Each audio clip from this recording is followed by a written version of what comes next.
The first privilege of prayer is the privilege of intimacy. Kapag tayo pala ay lumuluhod sa panalangin, nararanasan po natin yung blessing of intimacy. Tayong lahat ay napapalapit at nakakalapit sa Diyos. Alam po ninyo mga kapatid, bagamat kilala natin ang presidente, wala tayong karapatang lumapit sa kanya at personal na makipag-usap sa kanya. Bagamat kilala natin ang ating mayor, gobernador, kahit barangay captain, ay hindi tayo nabibigyan ng karapatan na lumapit at personal na makipag-usap sa kanya.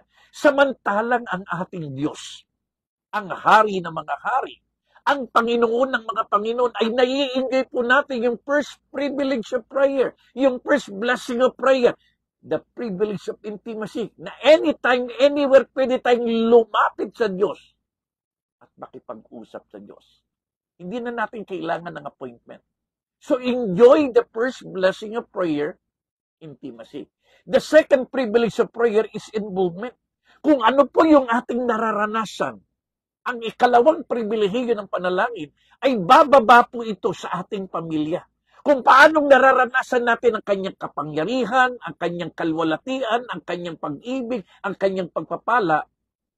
The second privilege of prayer is the privilege of involvement. Lagi nating kasama ang ating pamilya. Pag tayo nagtatrabaho at pinagpala, nadadamay ang ating pamilya. Kapag tayo napopromote, nadadamay ang ating pamilya. Kapag tayo'y nananalangin, nai-involve din ang ating pamilya. The third privilege of prayer is investment.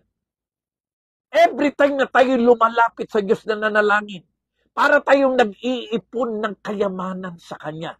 Kaya sabi ng Biblia, huwag tayong mag-ipon ng kayamanan sa lupa, sapagkat ang yaman ng lupa'y tinatanga, kinakalawang, nawawalat, ninanakaw.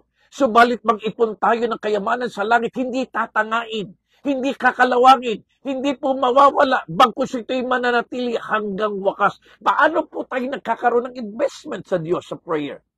Be an agent of God's love. Be an agent of God's blessing, and be an agent of God's change. Mahalin natin ang lahat ng tao. Tulungan natin at pagpalain natin ang lahat ng tao. At dalhin natin ang lahat ng tayo kay Kristo. Nag-i-invest tayo sa Diyos. These are the three privileges of prayer. The privilege of intimacy, the privilege of involvement, and the privilege of investment. Gayong umagang ito, part 2.